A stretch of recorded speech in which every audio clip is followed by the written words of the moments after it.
નમો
શાસનપતિ શ્રમણ ભગવાન મહાવીર સ્વામીને મારા ભાવપૂર્વક વંદન. સર્વ ઉપકારી ગુરુ ભગવાન તથા મહાસતીજીઓના ચરણોમાં ભાવપૂર્વક વંદન. દેવાનુપ્રિયો, encyclopedia of Jainism. Every day we are getting an opportunity to learn new words. પરંતુ એવરી ડે જ્યારે આપણે નવા શબ્દો શીખીએ છીએ ને, ત્યારે એ શીખવાની સાથે સાથે આપણે ચિંતન કરવાનું છે, અનુપ્રેક્ષા કરવાની છે કે એ શબ્દ આપણા આત્મા માટે ક્યાં લાભદાયી છે, આપણી લાઈફમાં આપણે એ શબ્દને કઈ રીતે ઇમ્પ્લિમેન્ટ કરી શકીએ છીએ. અને ત્યારે જ પ્રભુએ એટલે જ કહ્યું છે જ્ઞાનસ્ય ફલમ વિરતિ. જે જ્ઞાન આપણી અંદરમાં વિરક્તિ લાવે ને, એ જ્ઞાન આપણને વન સ્ટેપ અપ, આપણા આત્મભાવોને ઓલવેઝ વન સ્ટેપ અપ લઈ જનારું છે. અને એટલા જ માટે આજે પણ આપણે જેટલા વર્ડ શીખશું, પહેલેથી જ આપણી અંદરમાં આત્મચિંતન શરૂ થઈ જવું જોઈએ કે આ શબ્દ મારા આત્મા માટે ક્યાં લાભદાયી છે. સો આજનો એન્સાઇક્લોપીડિયાનો વર્ડ છે અતિન્દ્રિય જ્ઞાન. અતિન્દ્રિય એટલે કે the word it self says, જ્યાં ઇન્દ્રિયના સપોર્ટની જરૂર પડતી નથી ને, એવું જ્ઞાન જે હોય છે એને કહેવાય છે અતિન્દ્રિય જ્ઞાન. આપણે શું કર્યા? સાંભળવું હોય તો શ્રોતેન્દ્રિય, જોવું હોય તો આઈસથી, ચક્ષુએન્દ્રિયથી જોઈએ, કંઈ સ્મેલ કરવું હોય તો ઘ્રાણેન્દ્રિયનો ઉપયોગ થાય, નોઝનો ઉપયોગ થાય, કંઈ ટેસ્ટ કરવું હોય તો you to use our tongue, કે કંઈ સ્પર્શ કરવું હોય કે એનો સ્પર્શ કેવો હોય જાણવું છે તો સ્પર્શેન્દ્રિય એટલે ટચ ફિલિંગ્સથી આપણે જાણી શકીએ છીએ. એટલે આપણે કાંઈ પણ જાણી કે સમજી શકીએ છીએ તો એ ઇન્દ્રિયના સપોર્ટથી જાણી શકીએ છીએ.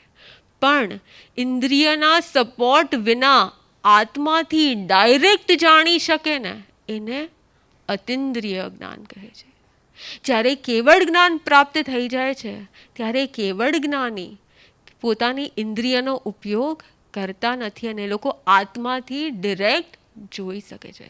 સિદ્ધ ભગવંતો તો એ લોકોને કોઈ ઇન્દ્રિય નથી હોતી, પણ છતાં એ બધું જ જાણી શકે, બધું જ જોઈ શકે ને બધું જ સમજી શકે. પરંતુ આપણને પણ એ સ્ટેટને અચીવ કરવું હોય તો આપણે શું કરવું પડશે? વેરી સિમ્પલ, આપણી ઇન્દ્રિયોને શું કરવી પડશે?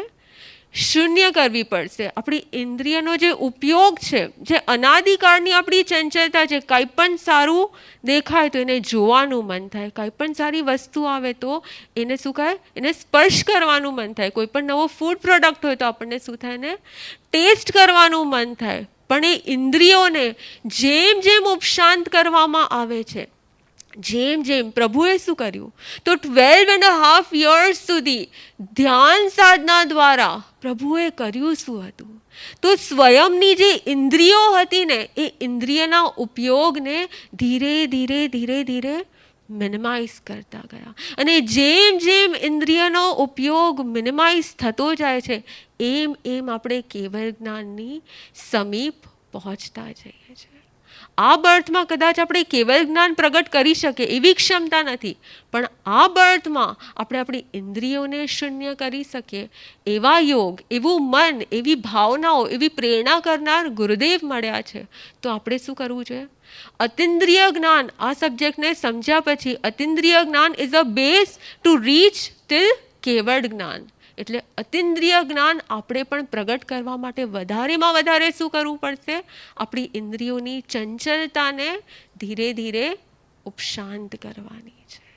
સો આ હતું અતિન્દ્રિય જ્ઞાન. આજનો નેક્સ્ટ વર્ડ છે અવધિ જ્ઞાન. અવધિ એટલે મર્યાદા, લિમિટ એટલે અવધિ. પરંતુ કેની અંદર લિમિટ? તો 5 ઇન્દ્રિયના સપોર્ટ વિના, અગેન આમાં પણ ઇન્દ્રિયનો સપોર્ટ નથી લેવાનો, પણ ઇન્દ્રિયના સપોર્ટ વિના આત્માથી પ્રત્યક્ષ રૂપે મર્યાદિત ક્ષેત્રમાં, લિમિટેડ ક્ષેત્રમાં, લિમિટેડ એરિયામાં રહેલા રૂપી પદાર્થોને જે જાણી શકે ને, એ અવધિ જ્ઞાન છે. એટલે અવધિ જ્ઞાન પણ એક પ્રકારનું અતિન્દ્રિય જ્ઞાન જ છે, પરંતુ એ કેટલું જાણી શકે છે? તો એક લિમિટમાં જાણી શકે છે. અને એ કોને જાણી શકે? તો જે રૂપી દ્રવ્ય છે, જે વિઝિબલ છે, જે દેખાઈ શકે છે, એવા સબ્જેક્ટ્સને, જેવી રીતે કે અહીંયા બેઠા બેઠા આપણે અવધિ જ્ઞાન દ્વારા અહીંયાથી થોડા કિલોમીટર્સ અંતર પર આપણું ઘર છે, તમારું ઘર છે, અને તમારા ઘરમાં અત્યારે શું ચાલી રહ્યું છે તમે જોઈ શકો, તમે જાણી શકો, પણ આંખથી નહીં, પણ આત્માથી. તો એ શું છે? અવધિ જ્ઞાન છે. એમાં અમુક લોકોને અમુક કિલોમીટર સુધીનું જ્ઞાન હોય, અમુકને એનાથી વધારે હોય. એવી રીતના અલગ અલગ અલગ અલગ અવધિ જ્ઞાનના ટાઈપ્સ છે. પણ અવધિ જ્ઞાન is broadly categorized into 2 types. First is ભવ પ્રત્યયક અવધિ જ્ઞાન. ભવ પ્રત્યયક અવધિ જ્ઞાન એટલે કે એ ભવના નિમિત્તથી આપણને અવધિ જ્ઞાન પ્રગટ થાય છે. જેવી રીતના માછલી હોય તો એને તરવાની ક્ષમતા બાય બર્થ એને આવડતું હોય કે કઈ રીતે તરવું. જેવી રીતના પંખી હોય તો એને ઉડતા બાય બર્થ આવડતું, એને શીખવાડવું ન પડે, એને આવડતું જોઈએ, જન્મથી જ એને એવી લબ્ધિ શક્તિ પ્રાપ્ત થઈ હોય. એવી જ રીતના જે ભવમાં જન્મ ધારણ કરતા જ આપણને અવધિ જ્ઞાન પ્રગટ થઈ જાય એને કહેવાય છે ભવ પ્રત્યયક અવધિ જ્ઞાન. તો એવા કયા ભવ છે? તો દેવલોકના દેવ, જ્યારે દેવ તરીકે કોઈ વ્યક્તિ, કોઈ જીવનો જન્મ થાય છે, તો જન્મથી મૃત્યુ સુધી એને શું હોય છે? અવધિ જ્ઞાન હોય છે. નરકના નારકીઓ, તો એ લોકોનો જન્મ થાય ને ત્યારથી મૃત્યુ સુધી એ લોકોને શું હોય? અવધિ જ્ઞાન હોય. પણ આપણને એમ થાય કે નરકમાં નારકીને અવધિ જ્ઞાન પ્રાપ્ત થાય તો એ લોકોને ફાયદો શું થાય? ત્યાં તો શું હોય? નરકમાં દુઃખ અને પીડા જ હોય. તો સિમિલરલી ત્યાં પણ એ લોકોને અવધિ જ્ઞાન પ્રગટ થાય, પણ એ લોકોને એ દુઃખરૂપે પરિણમે. કારણ કે એ લોકો જે ક્ષેત્રમાં હોય ત્યાંથી એમને અવધિ જ્ઞાન થાય તો થોડા ક્ષેત્રમાં શું ચાલી રહ્યું છે આગળ એ લોકોને ખબર પડે, તો એ લોકોને તરત દેખાવા લાગે કે હા, પરમાધામી દેવો મને મારવા માટે, મને કષ્ટ પહોંચાડવા માટે આવી રહ્યા છે. એટલે એ પહેલેથી શું થઈ જાય? ભયભીત થઈ જાય. અને નારકીઓનું એવું હોય કે એ લોકોનું જન્મથી કરીને મૃત્યુ સુધી એ લોકોને કાંઈ આહાર ન મળે, 1 ડ્રોપ ઓફ વોટર પણ એ લોકોને પીવા ન મળે. એટલે એ લોકોને એટલી બધી વીકનેસ હોય, એટલે એ લોકોને પૂરા ભાવમાં એ લોકો એટલા વીક હોય કે એ લોકોને ભાગવું હોય ને બચવા માટે તો ભાગી ના શકે. અને જે ભાગવા જાય ત્યાં તો એ પરમાધામી દેવ આવીને એને શું આપે?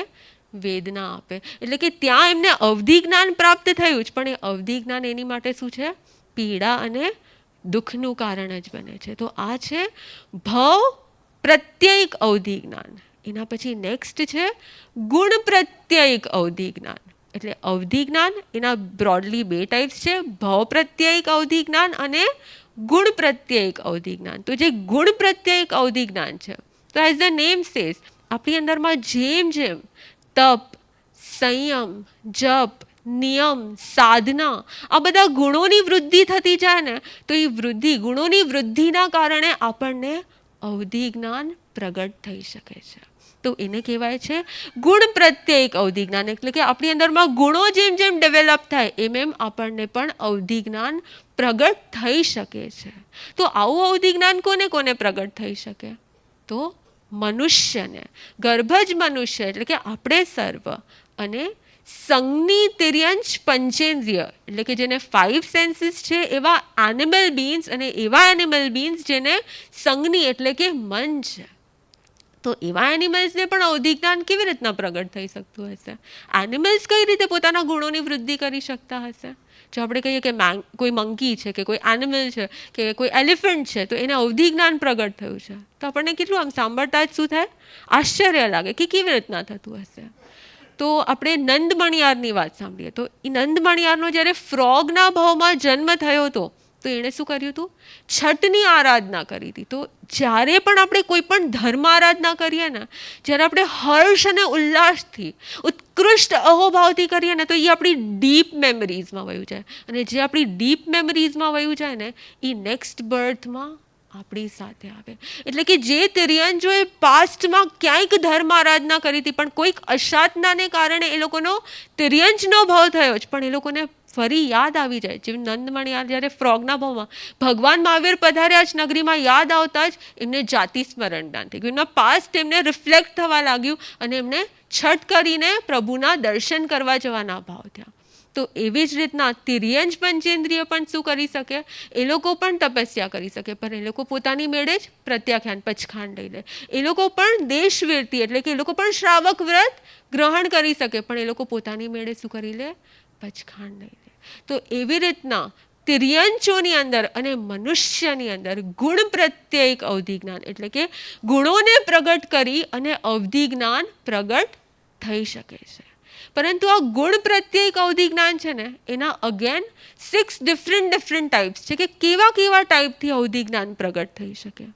તેમાં ફર્સ્ટ છે ગુણ પ્રત્યયિક અવધિ જ્ઞાનમાં ફર્સ્ટ છે આનુગમિક અવધિ જ્ઞાન. ધ વર્ડ ઇઝ આનુગમિક અવધિ જ્ઞાન. વેરી સિમ્પલ એક્ઝામ્પલથી આપણે લોકો સમજશું કે જેમ ટોર્ચ હોય તમારા હાથમાં, અને તમે ટોર્ચ લઈને જતા હો, તો તમે ટોર્ચ લઈને જ્યાં જ્યાં જે ક્ષેત્રમાં આગળ જાઓ, તો એ ટોર્ચની લાઇટ તમારી સાથે એ એરિયાને પ્રકાશિત કરશે, રાઈટ? બસ તમે જ્યાં જ્યાં ચાલો છો, તો તમારો પડછાયો પણ તમારી સાથે સાથે ચાલે.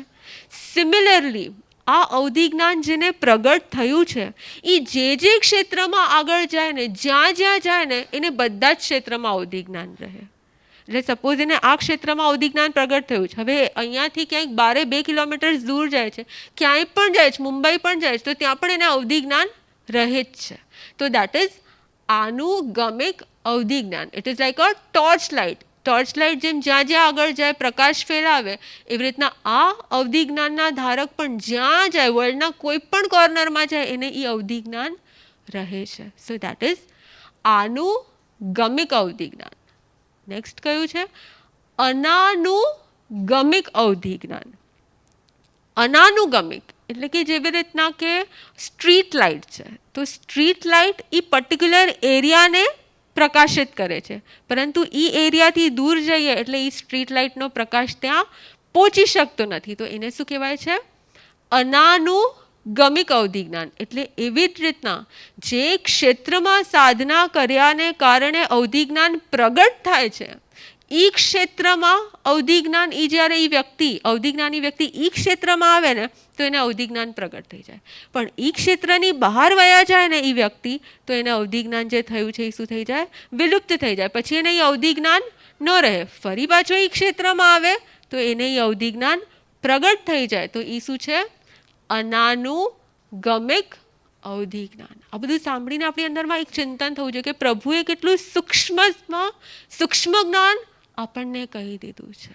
અને છતાંય આપણી પાસે જે જ્ઞાન છે એ તો સંપૂર્ણ જ્ઞાનનો એકદમ નાનકડો અંશ છે. તો ફર્સ્ટ હતું કયું જ્ઞાન હતું? આનુગમિક અવધિ જ્ઞાન. ખાલી આપણે સાંભળવું નથી, પણ સાથે સાથે આટલું થોડુંક થોડુંક જ્યારે આપણે શીખીએ તો આપણને એ વસ્તુ કંઠસ્થ પણ થઈ જવી જોઈએ. પ્રભુનું જ્ઞાન મેમરાઇઝ કરવાની આપણને જ્યારે બેસ્ટ ઓપોર્ચ્યુનિટી મળી છે. તો ફર્સ્ટ જ્ઞાન કયું હતું? આનુગમિક અવધિ જ્ઞાન. સેકન્ડ કયું હતું?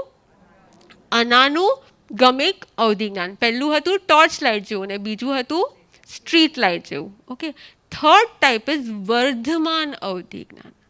જેવી રીતના આકાશમાં ચંદ્રમા હોય તો બીજ, ત્રીજ, ચોથ, પાંચમ, પછી ધીરે ધીરે આગળ જતાં જતાં પૂનમના દિવસે કેવો થાય? આખો ચંદ્રમા પૂર્ણ કળાએ ખીલી જાય. એવી જ રીતના જેમ જેમ આપણા ભાવોની વિશુદ્ધિ થતી જાય, જેમ જેમ આપણા ભાવો ઉત્કૃષ્ટ થતા જાય ને, જેમ જેમ ગુણોની વૃદ્ધિ, જેમ જેમ ચારિત્ર્યની પાલના, તપની પાલના વધતી જાય ને, એમ એમ આપણું અવધિ જ્ઞાન ધીરે ધીરે ધીરે ધીરે પહેલાં જે અવધિ જ્ઞાન પ્રાપ્ત થયું હોય એ અલ્પ માત્રામાં હોય, પણ ધીરે ધીરે એ અવધિ જ્ઞાન શું થઈ શકે છે? એ ઇન્ક્રીઝ થઈ શકે છે, એન્હાન્સ થઈ શકે છે. તો જે અવધિ જ્ઞાન ધીરે ધીરે ડે બાય ડે દ્રવ્ય, ક્ષેત્ર, કાળ અને ભાવથી, જેનું ક્ષેત્ર એરિયા પણ વધી શકે, જે દ્રવ્ય પણ વધારે જોઈ શકે, જે વધારે ભાવોની ઇન્ટેન્સિટીને પણ જાણી શકે, તો જેનું જ્ઞાન ધીરે ધીરે વધી રહ્યું છે એને શું કહેવાય? વર્ધમાન અવધિ જ્ઞાન. સિમ્પલ છે ને? ફર્સ્ટ કયું હતું? આનુગમિક અવધિ જ્ઞાન. સેકન્ડ અનાનુગમિક અવધિ જ્ઞાન. થર્ડ ટાઈપ કયું હતું? વર્ધમાન અવધિ જ્ઞાન. ફોર્થ કયું છે? હીયમાન અવધિ જ્ઞાન. તો જેમ જેમ આપણે આપણા ભાવો માટે અલર્ટ રહીએ ને કે આપણા ભાવ ઉત્કૃષ્ટ કરવા છે, એમ ક્યારેક ક્યારેક કોઈ પરિસ્થિતિ આવે ને આપણા ભાવોમાં હિયમાનતા આવી જાય ને, તો આપણું અવધિ જ્ઞાન ધીરે ધીરે શું થઈ શકે છે? ઓછું થઈ શકે. જેમ કોઈ દીવો હોય એમાં ક્રમશઃ ઘી પૂરવામાં ન આવે, એમાં થોડી થોડી ટાઈમ પર આપણે શું નાખવું પડે? તમારે ઘી નાખવું પડે, તો એની જ્યોત પ્રજ્વલિત રહે. પણ જો એમાં ઘી નાખવામાં ન આવે તો ધીરે ધીરે એની જ્યોત શું થઈ જાય? ઓછી થતી જાય. એવી જ રીતના આપણા ભાવોમાં હિયમાનતા આવી જાય, આપણા સંયમમાં, આપણા તપના ભાવોમાં જેમ જેમ હિયમાનતા, આપણા ગુણોમાં હિયમાનતા આવી જાય તો શું થાય? તો આપણું અવધિ જ્ઞાન પણ ધીરે ધીરે ધીરે ધીરે ઓછું થતું જાય. એને કહેવાય છે હિયમાન અવધિ જ્ઞાન. તો ફર્સ્ટ કયું હતું? આનુગામિક અવધિ જ્ઞાન. બીજું અનાનુગામિક અવધિ જ્ઞાન. થર્ડ વર્ધમાન અવધિ જ્ઞાન. ફોર્થ હિયમાન અવધિ જ્ઞાન. ફિફ્થ છે પ્રતિપતિ અવધિ જ્ઞાન. પ્રતિપાતી અવધિ જ્ઞાન એટલે શું? તો જે અવધિ જ્ઞાન આવે, પ્રગટ થાય, ક્યારે પણ લાઈફમાં પ્રગટ થઈ શકે ને ક્યારે પણ એ વિલુપ્ત થઈ શકે. જો આપણા ભાવોમાં સંક્લિષ્ટતા આવી જાય, જો આપણા ચારિત્ર પાલનામાં અશુભ ભાવના આવી જાય, તો જો આપણે આપણા ભાવોને શુદ્ધ ન રાખી શકીએ ને જો આપણા ભાવ અવિશુદ્ધ થઈ જાય તો અવધિ જ્ઞાન પણ શું થઈ જાય છે? ચાલ્યું જાય છે, આવીને ફરી ચાલ્યું જાય. તો એને કહેવાય પ્રતિપાતી અવધિ જ્ઞાન. એટલે કે દીવો હોય એની અંદર જો ઘી પૂરવામાં જ ના આવે તો ધીરે ધીરે અંતે એ ઓછું થઈને શું થઈ જાય? એ ઓલવાઈ જાય. એવી રીતના આ જ્ઞાન પણ જો આપણા ભાવોમાં વારંવાર અભિવૃદ્ધિ ન કરવામાં આવે અને આપણે આપણા આત્મભાવોથી પતિત થઈ જઈએ, આપણા ભાવોમાં સંક્લિષ્ટ પરિણામો આવી જાય, અવિશુદ્ધ ભાવો થઈ જાય, તો અવધિ જ્ઞાન શું થઈ જાય છે? નષ્ટ થઈ જાય છે. આ છે પ્રતિપાતી અવધિ જ્ઞાન. અને નેક્સ્ટ લાસ્ટ ટાઈપ છે અપ્રતિપાતી અવધિ જ્ઞાન. અપ્રતિપાતી એટલે જે આવ્યા પછી ક્યારે, પ્રતિપાતી એટલે વયું જાય, એનું ઓપોઝિટ ઇઝ અપ્રતિપાતી અવધિ જ્ઞાન. એટલે કે જે અવધિ જ્ઞાન પ્રગટ થયા પછી ક્યારેય નષ્ટ નથી થતું. અને એ અવધિ જ્ઞાન આપણને પ્રગટ થાય ને એટલે એ જ ભાવમાં આપણને કેવળ જ્ઞાનની પ્રાપ્તિ થઈ જાય. એટલે તીર્થંકરોને જન્મથી કયું જ્ઞાન હોય? અપ્રતિપાતી અવધિ જ્ઞાન હોય છે. જે પ્રગટ થયા પછી એ જ ભાવમાં કેવળ જ્ઞાન પ્રાપ્ત થાય છે. એટલે અપ્રતિપાતી અવધિ જ્ઞાન શું થાય છે? ધીરે ધીરે ધીરે ધીરે ઇન્ક્રીઝ થતું જાય છે અને ધીરે ધીરે પરમ અવધિ જ્ઞાન પ્રગટ થઈ જાય. એટલે કે આપણે સંપૂર્ણ લોકનું બધું જ જાણી અને જોઈ શકીએ છીએ. સો પહેલું કયું હતું? આનુગામિક. બીજું અનાનુગામિક. ત્રીજું વર્ધમાન. ફોર્થ હિયમાન 5th એન્ડ 6th અપ્રતિપાદિક. Very good. એટલે આ નંદી સૂત્રનું, જેની અંદર નંદી સૂત્ર જે અત્યારે ગુરુદેવ ફરમાવી રહ્યા છે, એમાં અવધિ જ્ઞાનનું આખું વર્ણન આવે છે. તો તમે આટલા 6 વર્ડ્સ કંઠસ્થ કરી લીધા તો તમને આગમના પણ 6 વર્ડ શું થઈ ગયા? આવડી ગયા. પરંતુ આ શીખ્યા પછી તમે એને તમારા આત્માને કઈ રીતે આ લાભદાયી થશે? આપણે એ ચિંતન કરવાનું જ કે જેમ જેમ આપણા આત્મામાં અનંત ગુણો છે, અનંત જ્ઞાન ગુણ છે, પરંતુ જેમ જેમ આપણા ગુણોની વૃદ્ધિ થાય છે ને એમ આપણા જ્ઞાનની વૃદ્ધિ થાય છે. એટલે અવધિ જ્ઞાનનો સબ્જેક્ટ ભણ્યા પછી આપણે એ જ વિચાર કરવાનો છે કે મારે સંકલ્પ કરવો છે કે હરેક દિવસે મારે પ્લાન કરવું છે કે આજે મારે કોઈક એક ગુણને વધારવાનો પ્રયત્ન કરું. કોઈ પણ ગુણ, પછી એ સહનશીલતાનો ગુણ હોય, સંભાવનો ગુણ હોય, અપ્રમત્તાનો ગુણ હોય, ગુરુ ભક્તિનો ગુણ હોય, સમર્પણતાનો ગુણ હોય, કોઈ પણ ગુણ તમે એક ગુણ પકડી લો કે ના આજનો દિવસ મારો ગુણમય વીતવો જોઈએ. જો હું અત્યારથી પ્રેક્ટિસ કરીશ ને મારા ગુણને વધારવાની, તો હું પણ અંતે અવધિ જ્ઞાન, હું પણ અંતે કેવળ જ્ઞાન સુધી પહોંચી શકીશ. તો જ્ઞાન પ્રાગટ્યનું રૂટ શું છે?